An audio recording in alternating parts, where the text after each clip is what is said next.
Okay so welcome to another video. देखो business studies के exam में हमने ये चीज करी बड़ी सक्सेसफुली, तो हमें बड़ा मजा आया। तो इकोनॉमिक्स में भी ये करेंगे, पूरी मैक्रो इकोनॉमिक्स का। आई एम रियली सॉरी, लेकिन मैं पूरी इकोनॉमिक्स नहीं, लेकिन पूरी मैक्रो इकोनॉमिक्स का वन शॉट रिवीजन तुम्हें दे सकता हूँ यहाँ पे।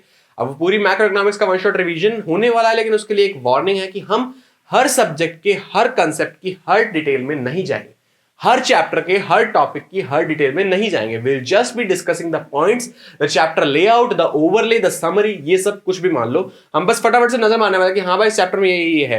हर कंसेप्ट की डेप्थ में अगर तुम्हें जाना है तो ये प्लेलिस्ट आ रही है, डिस्क्रिप्शन में भी मिल जाएगी, कमेंट में मिल जाएगी, वहां जाके तुम देख सकते हो। लेकिन अभी के लिए हम हर सब्जेक्ट हर चैप्टर के हर टॉपिक की डिटेल में नहीं जाने वाले। अब सिर्फ हम पॉइंट्स एंड कॉन्सेप्ट्स एंड ऊपर ऊपर से चीजें रिवाइज मारने वाले कि इस चैप्टर में है क्या क्या। पूरा ग्राफ प्लॉट करेंगे हर चैप्टर का, नजर मारेंगे कि इस चैप्टर में होता क्या क्या है। तो let's begin without any further do and हाँ, वीडियो पूरी देखना, टाइम स्टैम्प्स है बट वीडियो पूरी देखना। चलो शुरू करते हैं। Okay so let's begin with national income. तुमने देखो बिजनेस स्टडीज की वीडियो देखी, तुम्हें पता है क्या होगा। यहाँ पे बेसिकली हम 3 चैप्टर्स कवर कर रहे हैं। अगर तुम किसी प्राइवेट राइटर की बुक को फॉलो करते हो, पहला chapter is basics of macro economics, दूसरा चैप्टर इज नेशनल इनकम की थ्योरी एंड तीसरा चैप्टर इज नेशनल इनकम के न्यूमेरिकल वाला पोर्शन। ठीक है, अब एक ही फ्लो चार्ट के अंदर सब कुछ कवर कर देते हैं क्योंकि तुम्हारी एनसीईआरटी में इसको एक यूनिट माना गया है। ठीक है, तो सबसे पहले बिगिनिंग में national income and related aggregates में व्हाट इज मैक्रो इकोनॉमिक्स।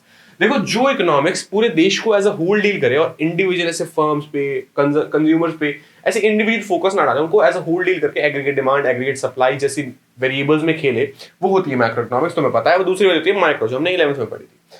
अब बेसिक कॉन्सेप्ट्स क्या है? Consumption goods, capital goods, final goods, intermediate goods. अब जो फाइनल और इंटरमीडिएट गुड्स हैं वो एक ही गुड दोनों भी हो सकते हैं depending on the end use. अगर मैं चीनी रुखी खा रहा हूँ तो मेरे लिए फाइनल गुड है, लेकिन अगर मैं उस चीनी को खीर में डाल के बेच रहा हूँ या मैं भी जूस में डाल के बेच रहा हूँ, मैं कुछ भी कर रहा हूँ, तो उस पॉइंट पे वो चीनी इंटरमीडिएट गुड है। अगर वो फर्दर प्रोसेसिंग में जाती है तो इंटरमीडिएट, अगर वो एंड यूज नहीं हो जाती है तो वो फाइनल। ठीक है, एक ही गुड दोनों होते हैं। Stock and flow, stocks are measured at a point of time and flow is measured at a period of time.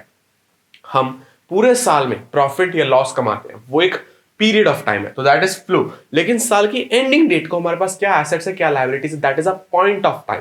मेरी जेब में कितने पैसे हैं वो एक पॉइंट ऑफ टाइम है, एंड मैं कितने पैसे कमा रहा हूं वो एक पीरियड ऑफ टाइम। बेसिक सफर।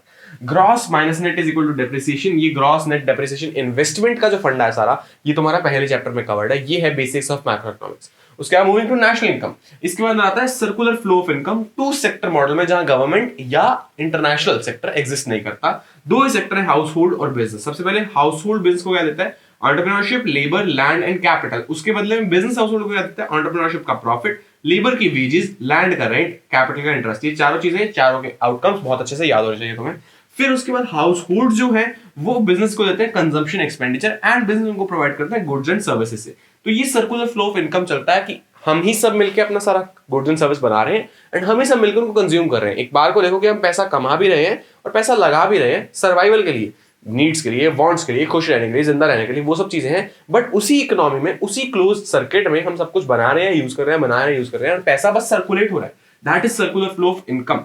ठीक है, इसके बाद अगर मैं इधर आ जाऊं तो नेशनल इनकम को निकालने के 3 तरीके होते हैं। वैल्यू एडेड मेथड यानी प्रोडक्ट मेथड, इनकम मेथड यानी कि income method, and expenditure method. अब इनके कुछ फॉर्मूलाज हैं। Sales minus purchase plus change in stock, जो मैंने ब्रैकेट में लिखा that is minus. Change in stock का फॉर्मूला होता है closing stock minus opening stock. अगर तुम इन सबको करोगे तो तुम्हारे पास आएगा जीडीपी एमपी। अब ये होता क्या आता है इसमें?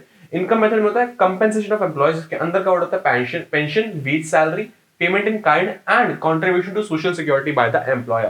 प्लस में operating surplus that is rent, profit and interest. Plus में मिक्स्ड इनकम जो देता है तुम्हें NDPFC that is net domestic product at factor cost. Expenditure method में क्या होता है? Private final consumption expenditure, government final consumption expenditure plus net export यानी कि एक्स माइनस एम। अगर तुम्हें नेट इंपोर्ट दिए हुए तो उसको नेगेटिव करके ऐड कर देना। प्लस नेट या ग्रोस डोमेस्टिक इन्वेस्टमेंट।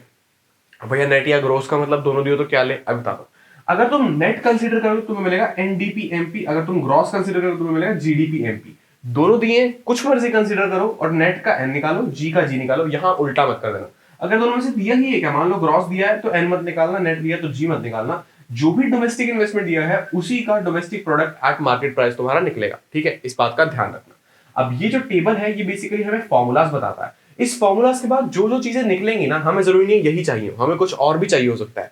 तो पॉइंट ए से पॉइंट बी जाने के लिए बस 3 और फॉर्मूलाज तुम्हें चाहिए, वो है ये 3 फॉर्मूलाज। ग्रॉस माइनस नेट होता है डेप्रिसिएशन, नेशनल माइनस डोमेस्टिक होता है NFI that is net factor income from abroad, जिसका आगे और फॉर्मूला है factor income from abroad minus factor income to abroad, वो होता है net factor income from abroad. अब अगला है market price minus factor cost is equal to NIT, that is net indirect taxes, जिसका है इनडायरेक्ट टैक्स माइनस सब्सिडीज। ये तीन फॉर्मूलास को यूज करके तुम किसी से भी किसी पे जा सकते हो, ठीक है। Gross domestic product market price, net domestic product factor cost and net domestic product market price. अब यहाँ पे net national product factor cost निकालने का कुछ भी कह सकता है, तुम्हें जो न्यूमेरिकल्स दिए होंगे किसी एक फॉर्मूला से ये निकालना है एंड इसके बाद जो वो मांग रहा है उस तक पहुंच रहा है इनको यूज करके। अब ये सब जब हम कर चुके हैं तो हमारे पास क्या बचता है, सिर्फ जीडीपी, रियल और नॉमिनल। अब रियल नॉमिनल क्या होता है भैया, जब हम नॉर्मली कंसीडर करते हैं ना तो वो होता है नॉमिनल, लेकिन जब हम इन्फ्लेशन काउंट को जीडीपी की ओवर द ईयर ग्रोथ में कंसीडर करते हैं वो हो जाता है real. And how are GDP and welfare connected, छोटा सा पैराग्राफ होगा तुम्हारे बुक में, पढ़ लेना, एक ये और टॉपिक है। दैट्स इट, इतने में तुम्हारा पूरा यूनिट समराइज हो जाता है। फटाफट से मैं बताऊं तो बेसिक मैक्रोइकोनॉमिक्स क्या है, उसकी टर्म्स क्या है, फिर सर्कुलर फ्लो ऑफ इनकम देखा, फिर हमने नेशनल इनकम देखी जिसमें 3 मेथड्स हैं, प्रोडक्ट में, हर प्रोडक्ट में वैल्यू एडिशन कितनी हो रही है पूरी इकोनॉमी में, या फिर लोग कमा कितना रहे हैं, या फिर लोग खर्च कितना रहे हैं, तीनों इक्वल आएंगे। तीनों से अगर तुम एक यूनिट निकालोगे, एक वैल्यू निकालोगे तो वो सेम आएगी। तीनों से रिजल्ट अलग अलग निकलता है, बट इन चीजों को करके, इन चीजों को प्लस माइनस करके, न्यूट्रलाइज करके रिजल्ट सेम आएगा अगर तुम एक ही प्रोडक्ट का निकालोगे तो। That's it भाई, ये था पूरा चैप्टर। अब moving ahead to the next chapter, that is aggregate demand, aggregate supply, short run, problem of deficient demand, और वो सब, वो पूरा जो चैप्टर है ना उसको एक ही फ्लो चार्ट में समराइज करते हैं। Okay, so moving to the second unit, that is determination of income and employment. देखो स्टार्ट होता है बिल्कुल सिंपल, एडी और एएस से, एग्रीगेट डिमांड और एग्रीगेट सप्लाई। क्योंकि ये मैक्रो इकोनॉमिक्स है तो हम पूरे देश की, पूरी इकोनॉमी की एग्रीगेट टर्म्स को कंसीडर करेंगे। इसका सिंपल सा फॉर्मूला है consumption plus investment plus G यानी कि गवर्नमेंट की expenditure plus net exports, net export minus import, as simple, ठीक है। उसके बाद देखेंगे इसका behaviour with respect to income क्या होगा। अब इनकम क्या होती है, कंजम्पशन प्लस सेविंग, एंड ये पूरी चीज को हम एग्रीगेट सप्लाई भी बोल देते हैं। अब ये क्यों बोलते हैं, इसके पीछे पूरा हाइपोथेसिस है जो तुम्हें पढ़ना है, तुम्हारे बुक में दिया हुआ, ठीक है। 45 डिग्री लाइन होती है, ये क्यों होती है, इसका रीजन क्या है। अब इसके अंदर निकलते हैं 4 और variables, MPC, APC, MPS, APS, marginal propensity to consume, average propensity to consume, marginal propensity to save, average propensity to save. इसके फॉर्मूला है change in consumption by change in income, consumption by income, change in saving by change in income, और saving by income. अब इनके simple से reason है कि हल्की सी income में चेंज होने से सेविंग में कितना चेंज आता है, वो है एमपीएस, और इनकम में चेंज से कंजम्पशन में कितना चेंज आता है, वो है एमपीसी। टोटल कंजम्पशन और टोटल इनकम का अगर सीन है वो है एपीसी। ये सब फॉर्मूलाज है, ठीक है। अब इनकी मिनिमम और मैक्सिमम रेंजेस क्या है, ये एमपीसी, एपीसी, एमपीएस और एपीएस मिनिमम कितना जा सकते हैं, मैक्सिमम कितना जा सकते हैं, और इसके रीजंस क्या हैं। अब इस सब के लिए मैंने डिटेल में जहां चैप्टर कराया वो प्लेलिस्ट डिस्क्रिप्शन में भी है, पिन कमेंट में भी है, ऊपर आई कार्ड में भी मिल जाएगी, तो वहां जाके देखना होगा जनरल प्राइस की मिनिमम क्या है, मैक्सिमम क्या है और क्यों है, अलॉन्ग विद दैट व्हाई, ठीक है। अब इसके बाद आता है हमारा शॉर्ट रन। शॉर्ट रन की दो अप्रोचेस है, S is equal to I approach और AD is equal to AS approach. दोनों के अंदर में इन्वेस्टमेंट मल्टीप्लायर को सीखना है। इन्वेस्टमेंट मल्टीप्लायर आता है कि हल्की सी इन्वेस्टमेंट में यहाँ से इनकम में कितना चेंज आएगा, दैट इज उसको डिनोट करते हैं हम के से, जिसका फॉर्मूला होता है 1/MPS। अब ये फॉरवर्ड एक्शन भी दिखाता है, ये बैकवर्ड एक्शन भी दिखाता है। अगर इन्वेस्टमेंट बढ़ाएंगे तो कई टाइम्स इनकम बढ़ जाती है, इन्वेस्टमेंट घटाएंगे तो कई टाइम्स इनकम घट जाती है, ये वाला कॉन्सेप्ट है, ओके। अब इसके अंदर फॉर्मूलास क्या है, सी और एस का जो फंक्शन है उसका जो ग्राफ हम प्लॉट करते हैं उसके लिए फॉर्मूलाज है सी बार प्लस बी वाई, और एस के लिए माइनस सी बार प्लस 1 माइनस बी वाई। यहाँ पे बी क्या है, बी है एमपीसी, 1 माइनस बी हो जाएगा एमपीएस, एंड सी बार होता है ऑटोनोमस कंजम्पशन की even if we are earning zero, अगर हमारी अर्निंग इनकम जीरो भी है तब भी हम कुछ तो कंज्यूम करेंगे क्योंकि वो हमारी बेसिक नीड्स है, सर्वाइवल के लिए जरूरी है, वो होता है C bar, that is autonomous consumption. Ex ante और एक्स पोस्ट की क्लैरिटी होनी जरूरी है। एक्स एंटे होता है जिसको हम एएस और एडी में कंसीडर करते हैं, दैट इज एक्सपेक्टेड आने वाले साल में कितनी डिमांड होगी, कितनी सप्लाई होगी, वो होता है expected, x एंटे। And x post होता है जो हो चुका है, पुरानी बात है, एक्स पोस्ट बीत गया, ठीक है। उसके बाद अब फुल एम्प्लॉयमेंट और इनवॉलंटरी एम्प्लॉयमेंट का मतलब जानना है तुम्हें। उसके बाद अब जो इकोनॉमी के अंदर एक्सेस डिमांड होती है, डेफिशिएंट डिमांड होती है, उससे प्रॉब्लम्स क्या क्रिएट होती है, उसके मेजर्स क्या हैं। प्रॉब्लम्स बेसिकली है भाई, स्टॉक लेवल्स कम ज्यादा हो सकते हैं, गुड्स के प्राइसेस कम ज्यादा हो सकते हैं, देश में इन्फ्लेशन डिफ्लेशन आ सकती है, देश की करेंसी की वैल्यू गिर सकती है, जो इंडस्ट्रीज हैं वो बंद हो सकती हैं, ये सब दिक्कतें आती हैं। और मेजर्स क्या है, गवर्नमेंट की स्पेंडिंग को चेंज करना, टैक्स रेट्स को चेंज करना, ये चीजें होगी बजट वाली चीजें, ठीक है। फिस्कल जो मेजर्स होते हैं, एंड उसके बाद मॉनेटरी मेजर्स होते हैं, SLR, CRR, bank rate, repo rate, reverse repo rate, open market operations and margin requirement.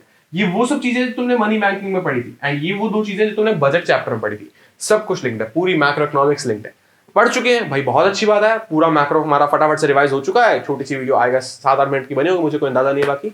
हाँ, तो यही वीडियो करते हैं समाप्त। यार है सब्सक्राइब का बटन, फटाफट से कर लो। यहाँ ये पूरी इकोनॉमिक्स की प्लेलिस्ट, जहाँ तुम्हें एग्जाम के लिए जो भी चाहिए सब मिलेगा। यहाँ ये वो प्लेलिस्ट जहाँ मैंने ये सारी बातें बहुत डिटेल में समझाई है, पढ़ाई है, मजा आएगा पढ़ने में, जाके देख लो। एंड कुछ भी अच्छा लगा तो कमेंट कर देना, और ना भी लगाओ भाई तो भी बता देना यार, मतलब जो भी ओपिनियन है ना, ऑनेस्ट ओपिनियन मुझे बता देना। एंड वीडियो फैला भी देना एंड दैट्स इट भाई।